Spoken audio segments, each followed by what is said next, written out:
वो रानीगंज नामक गांव था, जहां पर रहने वाला हरिहर एक बड़ा बाबू का काम किया करता था।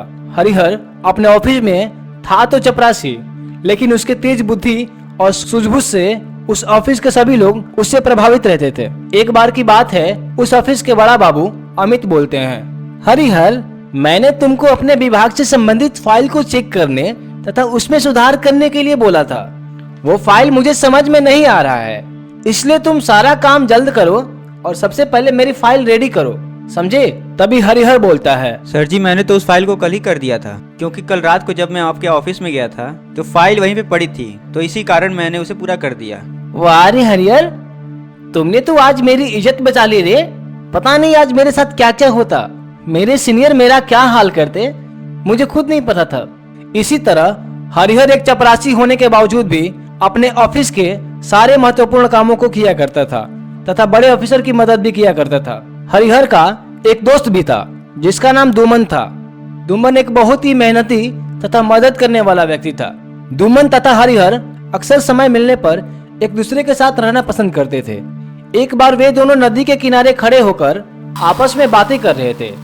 तभी दुमन एक पत्थर को लेकर पास के नदी में फेंक देता है और बात करने लगता है, लेकिन दुमन के पत्थर फेंकने की वजह से उस नदी के अंदर से एक दानव का सर हल्का से नदी के ऊपर आता है।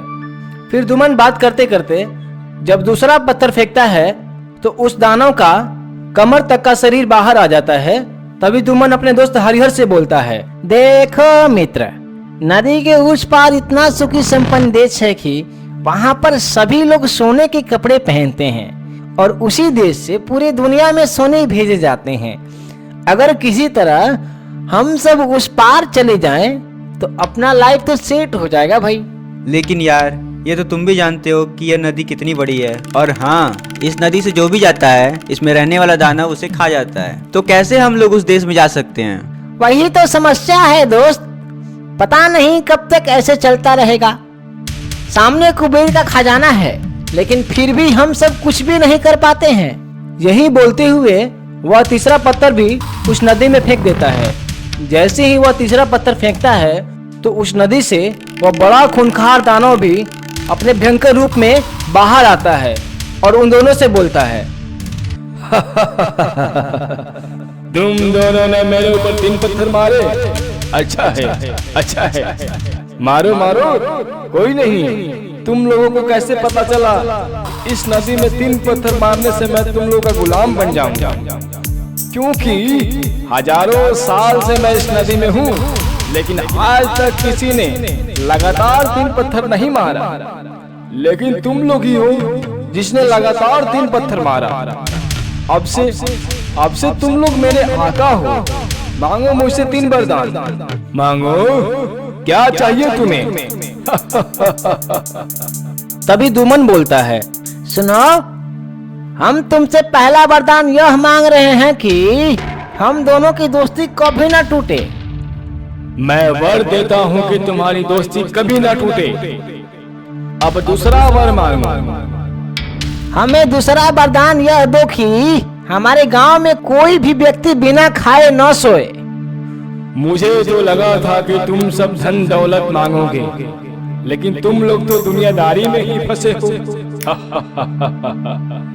अब तीसरा बार मांगो। हम दोनों मेहनत से कमा कर खाने में विश्वास रखते हैं, इसलिए तुम हमारी धन दौलत की फिक्र मत करो, बस तुम हमारी तीसरी इच्छा सुनो। बोलो मेरे आका, क्या है तीसरा हुक्म? हम जब भी तुम्हें हुक्म देंगे तो तुम बस उसी क्षण एक पुल में बदल जाओगे, यही हमारी तीसरी इच्छा है। इस तरह से वे दोनों अपने सूझबूझ के बल पर 3 वरदान मांग लेते हैं और वे दोनों इंसानों को आज्ञा देकर पुल में बदल लेते हैं तथा उसके मदद से इस पार से उस पार उस देश में चले जाते हैं तथा वहां से बहुत सारा सोना कम दाम में ही खरीदकर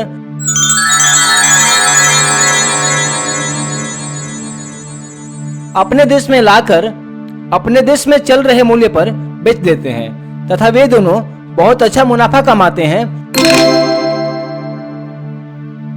और अपना एक अच्छा सा घर भी बना लेते हैं और वे दोनों खुशी खुशी रहने लगते हैं।